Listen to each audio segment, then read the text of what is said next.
Welcome to the Law Enforcement Talk Radio Show. In the Law Enforcement Talk Radio Show, we are joined by special guests talking about their experiences, the realities of investigating crimes, plus those who have experienced horrendous trauma. Police, first responders, military, and victims of crime share their stories. Hi, I'm John J. Wiley. In addition to being a broadcaster, I'm also a retired police sergeant. Be sure to check out our website, letradio.com, and also like us on Facebook. Search for the Law Enforcement Talk Radio Show. You can find us on Facebook. Look for and like the Law Enforcement Talk Radio Show Facebook page. Calling us from New Jersey, we have a lawyer on the phone. Danielle Buckley, she's one of the good ones. She is a prosecutor for Atlantic County in the state of New Jersey. Danielle, thanks so much for calling us on the show. Very much appreciated. Thank you so much for having me. It's quite an honor. It's good to have you here for a couple reasons. Number one, we don't get to hear, just like with police and law enforcement officers, the prosecutors in the media, in particular what Hollywood puts out, is so distorted, is so far removed from the truth. I don't think people have a really good concept of what you all do.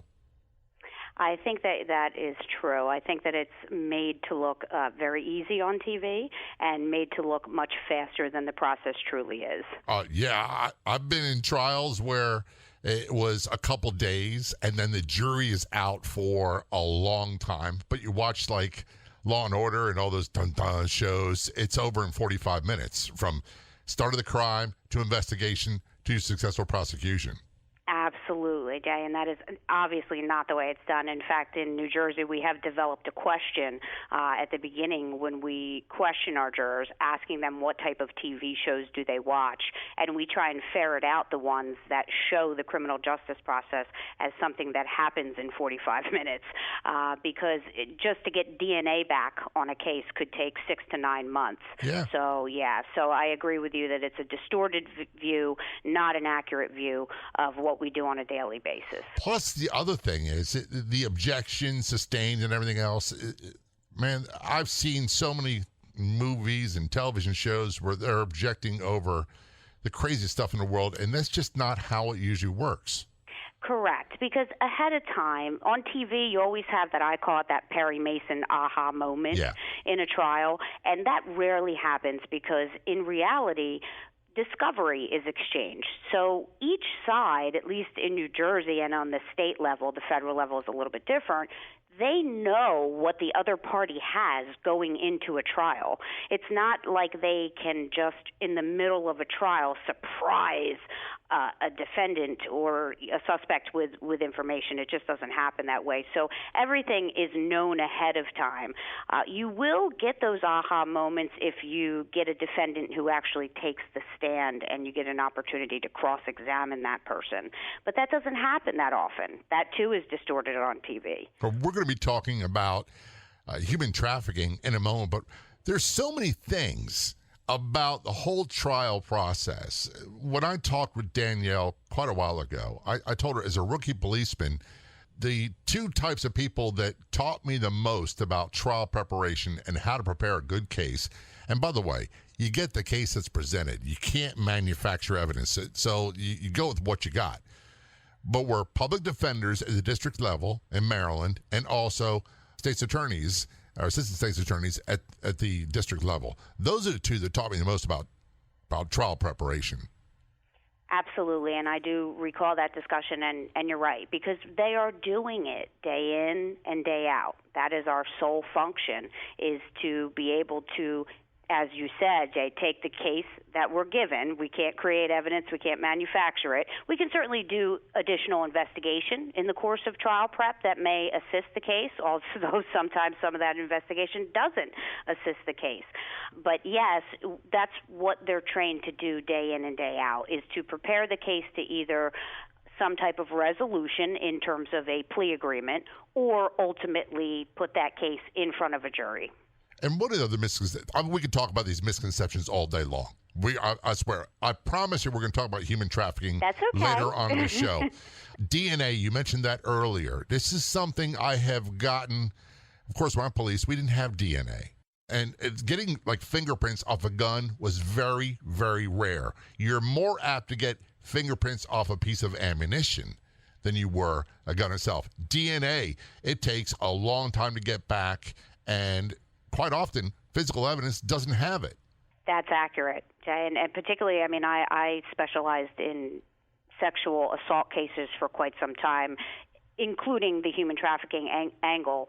And it is true that DNA only survives on or within a victim for 5 days. So if that DNA is not collected within a certain period of time, or that victim doesn't disclose within a certain period of time, we're unable to obtain the DNA.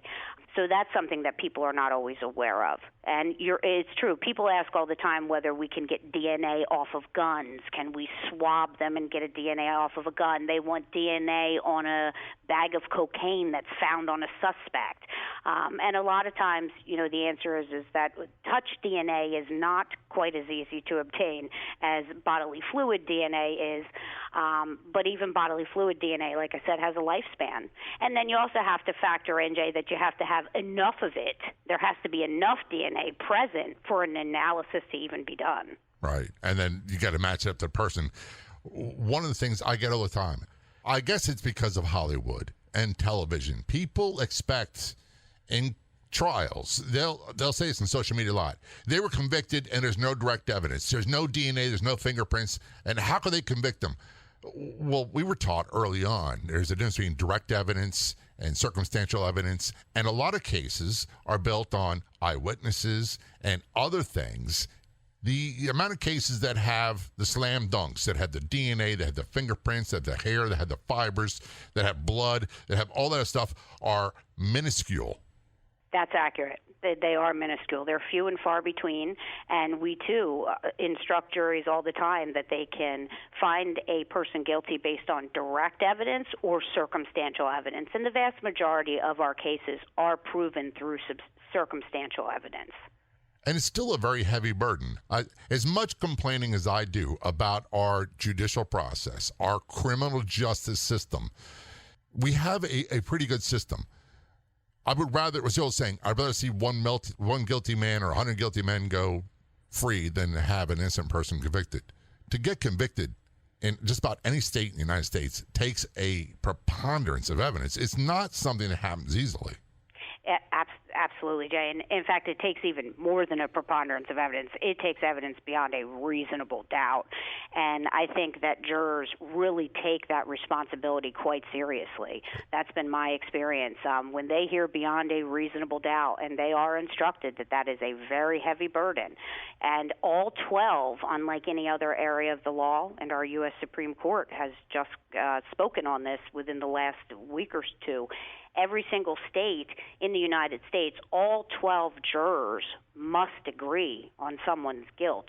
So you can imagine in today's society where things are so divisive, how difficult it is to get 12 people in a room to agree on anything, let alone get them to agree on someone's life and liberty, and they have to pass judgment on whether or not that person is guilty or not, and all 12 must agree. If one disagrees, the state's trying that case over again. And my wife and I have a hard enough time to figure out what we want for dinner. We're talking with Danielle Buckley, a prosecutor of the state of New Jersey. We're going to talk about human trafficking and much more. Don't go anywhere. We'll be right back. Have you been to our website lately? letradio.com. That's letradio.com. One of the new features there. Other podcasts. Check it out. You'll find a button right on the homepage. And you'll find access to a wide variety of podcasts absolutely free. That's on our website, letradio.com.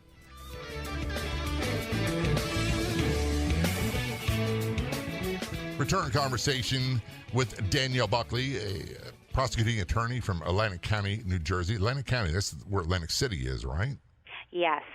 Yes, we have 26 sending municipalities in Atlantic County to include Atlantic City. I believe I lived there when I was a very, very young boy around Lyndhurst. I'm not sure if that was the Atlantic County area. No, that's a little bit more west of us in Atlantic County, yes. I don't tell people often I was born in New Jersey. I was born in... I don't hear that Jersey accent there, Judge. I didn't live there long. I was less than a year old when we moved. I was a Navy brat, so we lived everywhere. One of the things we're going to talk about, and I'll be honest with you, This is a subject matter that I really don't have a good understanding about. We're going to be talking about human trafficking, and that's become one of your areas of expertise when it comes to prosecuting, correct? That's correct.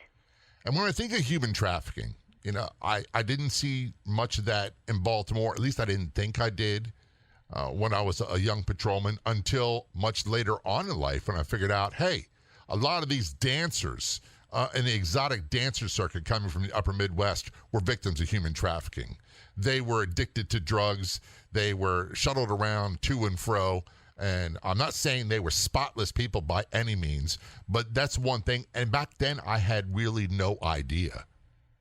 And that's absolutely common, Jay. It's not something that was on the radar at the time when you were a police officer.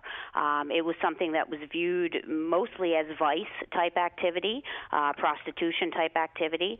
But I want people to understand that human trafficking encompasses more than just the sexual component of it, because I think that we hear a lot about commercially sexually exploited children and people who are forced into prostitution. But human trafficking in its most basic form is forced labor. Now, that labor could be in the form of selling sex, or that labor could be in the form of, let's say, migrant work or farm work.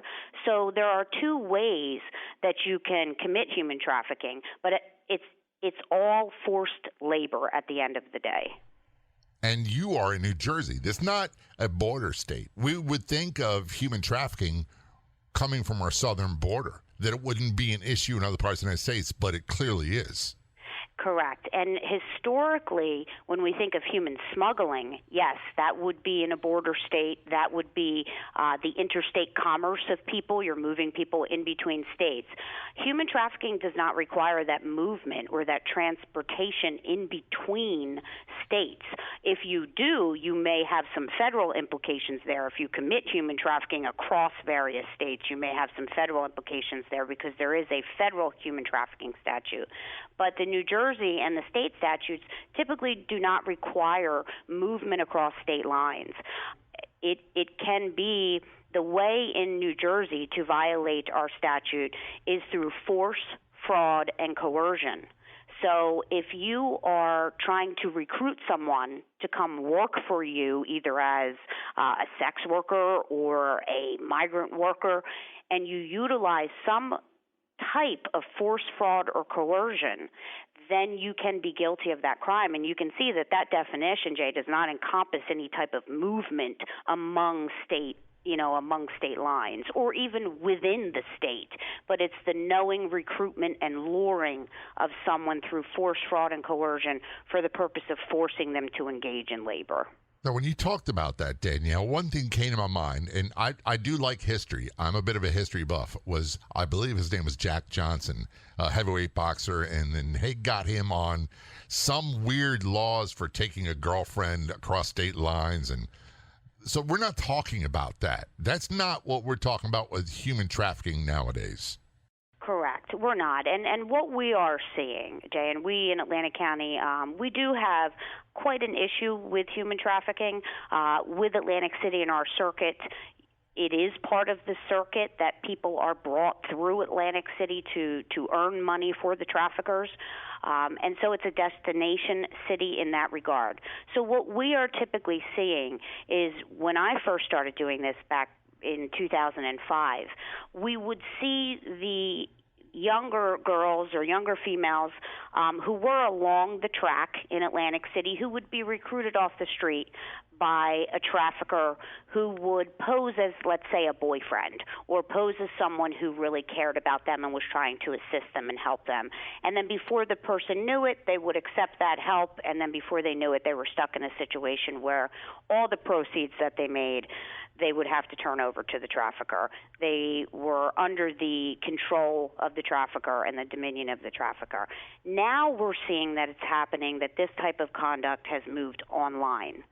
And we are seeing that children are being lured online, including males. And I think that that's another misconception that we need to address. Any device that can connect you to the Internet, including gaming systems, which a lot of males use, can unfortunately expose a child or an adolescent to a trafficker. Traffickers are typically looking online for individuals who appear to be lonely, who appear to be loners.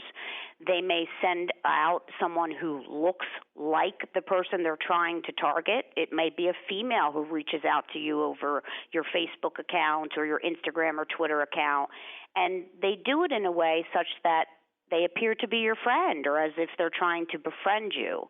And then I like to say, Jay, then they pull the old bait and switch. Once you accept that invitation, it's, well, this is what you're really going to do for us. And that's how human trafficking is developing now and how we're seeing it develop now. It's pretty frightening to think that someone's 10-year-old, someone's 11-year-old, or 12-year-old, 13-year-old, online playing a game, innocently enough, is a target of someone who's a predator. When I say predator, I don't just mean the weird aqua lung guy in the Jethro Tull song. I'm talking about people that this is what they do for a living. They know how to manipulate, they know how to target, they know how to entrap, and then frighten those people into obeying all their rules. Absolutely. You hit the nail on the head, and that's exactly what it is, Jay, is to frighten them into obeying the rules. Once the person is caught in that situation, there are various ways that the traffickers can keep them in that situation, and threats of force, actual force, threats against their family members, all of that are ways that they can continue to exert their control over that individual. Atlantic City and these tourist destinations, we have people like in Ocean City, where I used to go to in Maryland, where I imagine that could be a spot for human trafficking. Key West, Florida, Miami. Always see things when a Super Bowl's in town that we have all these law enforcement assets from federal, state, and local on the lookout for human traffickers, for sex workers, for people who are entrapped, enslaved. Slavery or enslavement is a term we hear quite often, but not in terms that we're going to discuss. Human trafficking and more. Don't go anywhere. We're going to take a short break. We'll be right back.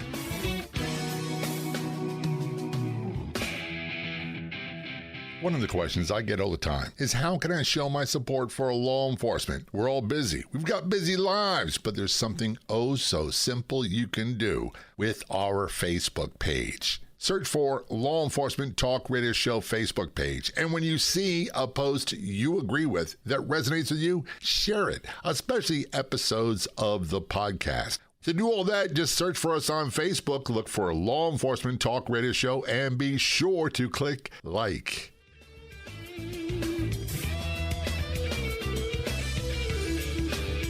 Back to our conversation with Danielle Buckley. Danielle is a prosecutor in the state of New Jersey, Atlantic County, specializing in human trafficking. When I say you specialize in that was something that you kind of was either forced upon you or you kind of stumbled into? That's an interesting question, Jay. I was a young prosecutor. It was my very first trial. I looked at the case initially as a sexual assault case. We had individuals from North Jersey who had driven down to a suburb in our county, and they had recruited a 14 and a 16-year-old right off of the street. It was two males, and they had a young female with them, much like I said they do on the internet. They will utilize the young female to befriend the targeted child. And that's exactly what they did, was they had driven down from North Jersey. They came down here to South Jersey. They saw a 14 and a 16-year-old walking on the street by themselves, and they came up in the car, and they asked the two females, juveniles, if they wanted to party. The girls, bored and not thinking anything of it, they vulnerable, and they got in the car. The first thing the trafficker did was take them to a liquor store, knowing that they were 14 and 16, and then he proceeded to take them to a motel in the area. One of the girls, the 16-year-old, got spooked and scared once she got to the hotel, and she was able to escape. The 14-year-old was not able to, and the adult trafficker had sex with her and sexually assaulted her. Soon after, he said to her, now you're going to do something for a friend of mine, and a third male pulled up outside of the hotel room, and the trafficker told the 14-year-old that she was going to go outside and she was going to perform oral sex on that male for money, and she was going to turn that money over to the trafficker. I looked at the case, Jay, as it came across my desk, as very much a sexual assault case until I began to speak to some of the police officers in Atlantic City who were very familiar with the prostitution trade, and one in particular looked at me and he said, Danielle, you're looking at this case wrong. You're looking at it as a sexual assault with the promoting prostitution as ancillary to the sexual assault.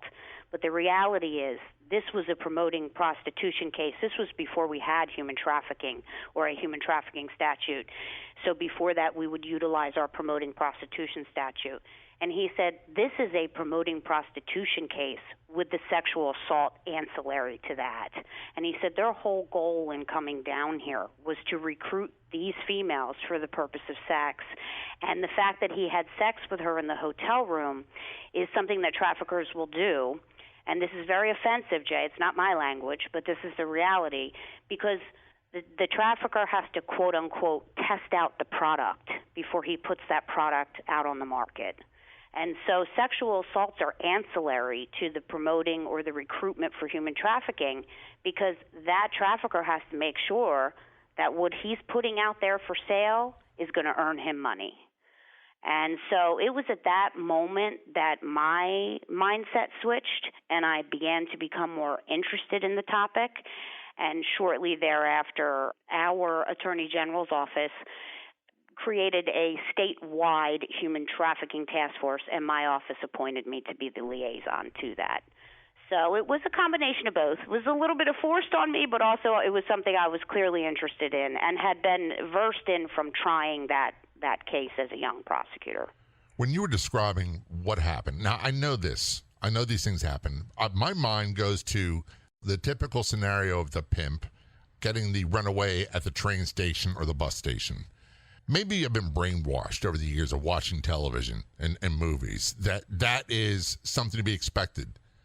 Part of me, though, is appalled by it, a big part of me. But when you talked about what happened to that 14 and 16-year-old, they're targeted. They're just walking down the street of their own neighborhood, and they're targeted, and they're turned into pieces of meat to earn money is really all it is. Yeah. It makes my skin crawl, and the cop part of me, the dad part of me is like, let me at them. Give me 5 minutes of room with them. Now, I know you can't do that. You know you can't do that. And people, this is another misconception. No cop ever wants to be the one that jeopardizes the outcome of a case by spending 5 minutes in a room with that guy. No one wants to do that, and no one's volunteering for that, and that's something you see on television only.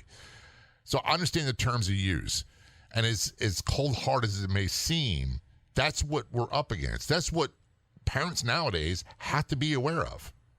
Yes, unfortunately it is. Because, and as your scenario, Jay, that scenario of being taken from the train station and the runaway, that still occurs. And we see cases that occur like that. Atlantic City has a very busy bus station / train station, and we had 2 females recruited from there by a gentleman, a trafficker who had come over from Philadelphia. And that female was, one of the females in that case was 12 years old. 12 years old. And I hear it all the time. There's a mindset a lot of people have. I'm not stereotyping, but in suburbia, we'll have people say, oh, well, she got involved in drugs and she ran away and she was a wild child and she brought it on herself. That's really not true.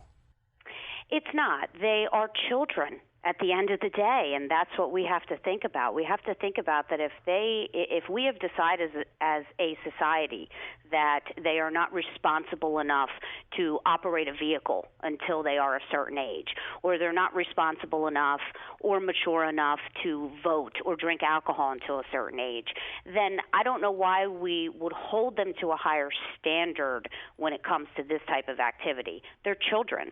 They're impressionable. They're vulnerable. Many of them are lacking something at home that makes them even more vulnerable. But at the end of the day, they're children, and so the burden is on the adult to do the right thing and to behave appropriately.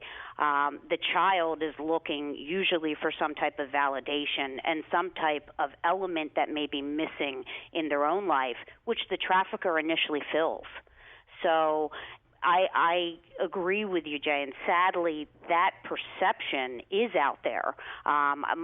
The case I was referencing with the 14 and 16-year-old, the defense attorney's whole defense was bad girls behaving badly. Well, they're 14 and 16. They're walking in the street of their own neighborhood, like you said.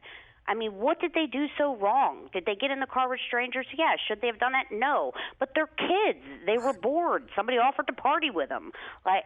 So it's out there, and sadly, that's what makes these cases difficult to prove, because that perception of they wanted to do this, or they somehow, engaged in risky behavior that brought it upon them. It is out there. That perception's out there, and that makes it hard for prosecutors to convict traffickers.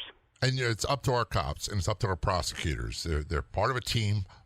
And they don't actually work hand in hand, but they're on the same side. It's up to them to protect those in our society that are the most vulnerable.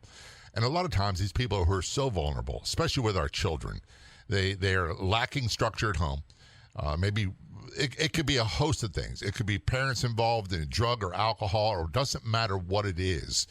They're people. They're human. They need our protection just as much as that Boy Scout or Girl Scout or altar boy. And by the way, bad things happen to them too. We've had episodes of the Law Enforcement Today show where we've had Boy Scouts and altar boys that have been brutalized and sexually abused for years by these predators. Different motivation, same outcome. Part of what I think when we have this conversation, Danielle, is yay for you, yay for the cops that got these young girls and did a successful prosecution. Now we've got years of therapy for these victims to try to get some sort of normalcy in their life. We're going to take a short break. We'll be right back. Follow the Law Enforcement Talk Radio Show and podcast on the Newsbreak app. It's free. And get the latest crime and law enforcement news on the Newsbreak app. It's simple, easy, and free. Just download the Newsbreak app. Then search for and follow the Law Enforcement Talk Radio Show and podcast on the Newsbreak app.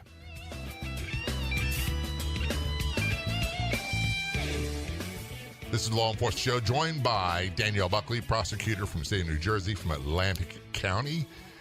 Think of Atlantic City, and you have an idea of where she is. And Danielle, besides being a prosecutor for many years, has become one of the go-to people when it comes to prosecuting human trafficking cases in that part of New Jersey. And my hat's off to you. That's got to be a thankless job. Thank you, Jay. Yes, it is most of the time. So to hear that appreciation, I very much appreciate it. So, and we worked hand in hand with, in Maryland and Baltimore, they were assistant state's attorneys, and there's different terms in different parts of the United States, but they all do pretty much the same thing. And I got schooled by a lot of them when I was younger, and then there were times where I became much better at what I did, and there were times, actually, that I was adversarial with state's attorneys, trying to force them to try a case. And that, we could have a conversation to take up a whole show about that itself. Because, as we said at the start of the show, you have to go with the case that's presented to you. As a cop, you can't manufacture evidence, so you have you do the best case you can with what you got. And then, of course, the state's attorneys or district attorneys or whatever term people use, they want to prosecute, and quite often we forget about things like time and money and manpower and all that stuff. And people wonder, why was that plea bargain? Why are they out? And I find myself asking the same questions as well. Absolutely, and that is a common theme. It's frustrating for both sides, I think. I think that for us as the prosecuting attorney, there are things that we have to take into consideration that are not necessarily taken into consideration by the police officer. But I can tell you, Jay, that personally, I agree with you, and it can sometimes be frustrating for both sides because the officer may not understand the additional factors that the prosecutor has to take in or the district attorney has to take into consideration. But I can tell you that when an officer feels very strongly about a case, that is a strong indicator to me that this is a case I'm going to fight for. I don't like to, when an officer invests their time, their effort, their energy, their heart, their soul into something, I'm not going to be that prosecutor that's going to say, hey, we're not going to go all the way with this. I'm going to take it as far as I possibly can. But some of the factors that maybe are not understood is that we have pressures from court systems that unfortunately, I'm going to be real here, that tend to care sometimes more about numbers than they actually do about justice. And so there's an enormous pressure on prosecutors to move cases faster, get rid of the case because it's going to move the docket along faster. So there's an enormous amount of pressure on us from that end. I can also speak from working with other prosecutors that for some prosecutors, it's to them or district attorneys, it's about how many cases they win and how many cases they lose. But I don't define justice that way. And so some prosecutors may not be willing to take a case that an officer thinks is a solid case to trial because they're, quite frankly, they're afraid to lose. To me, that's not justice. Justice is doing what's best by each and every case and doing the right thing by each and every case. And if that means we got to go in there and duke it out and swing in the courtroom, that's fine. But I do acknowledge that there is tension sometimes between the officers and the district attorneys, no doubt. Sometimes it's unavoidable. Correct. But we're on the same side. Earlier in the interview, you talked about those two girls, I guess it's your first case of human trafficking, that were basically absconded off the street. They're taken. They were sexually abused, molested, and forced into prostitution. And what you said was the defense attorney first claim or standby claim was they're bad girls, and they brought it on themselves. One of the things I would love to talk about is people say this to me all the time, but the defense attorney says, and it's always the cop's fault, they're wrong, they're crooked, they're shady, they planted evidence. It's whenever we had a saying, when the case is really strong, the defense went after the police. When the case is weak, they go after the evidence. That's what they always did. Have you found that people are apt to believe everything that defense attorneys say because they go on television or social media? I think that they place a lot of value in what the defense attorney says, and I think that they place a lot of value on the burden of reasonable doubt.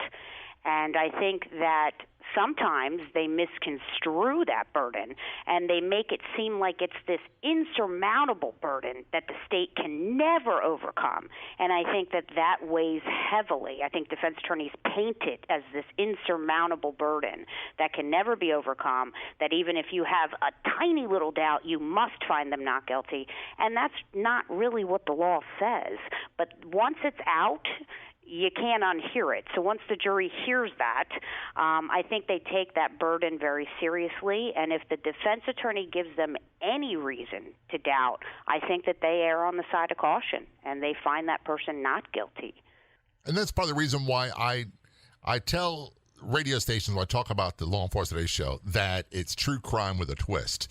Because quite often a lot of true crime shows, what they'll do is they'll go to Wikipedia and they'll read the case, and then they'll throw in questions like the defense attorney did. Well, they were bad girls, and start using that as a way of creating doubt and building doubt based off things that never occurred. And then they make a whole show out of collapsing this successful prosecution. And it's not just podcasts or radio shows that do that, but television shows as well, even documentaries on Netflix. You're right. It's quite sickening because you don't see them break down the cases for what really occurred. One of the great examples are some of the ones that I'll be honest with you, I can't even watch them, like the twins that killed their parents in California. And then you had the millionaire guy who was all over the place killing people. And you had a case in Central Park where 5 youngsters supposedly raped somebody and they're convicted. And then the whole case fell apart based off of a Netflix documentary. Yes. And I'm not here to say, because I don't know, I wasn't there. I haven't seen the case files, and I love police. I really do. But they're some of the first people to go, well, here's my opinion, and they don't know the first thing about the case. That is very true. I love them, but they do it all the time. Or worse yet, Daniel will say, well, if I was there, I'd have done this, and the cop was wrong because he didn't do that. Yes. Does that get your goat? Does that aggravate you when you hear television shows being made that way? It does. It absolutely does, Jay. But unfortunately, because I've been a litigator my whole career, I can't say that it surprises me. But it does get my goat, no doubt. It's extremely frustrating. I feel that, we have enough burdens and hurdles that we have to overcome, that to then have someone Monday morning quarterbacking everything that we've done and have tried to do to obtain a conviction, it's extremely frustrating. But unfortunately, I can't say that I'm surprised by it. I want to thank you again for all your hard work. I do see from doing a Google search, there's several things you're involved in, Zero Abuse Project, some other things.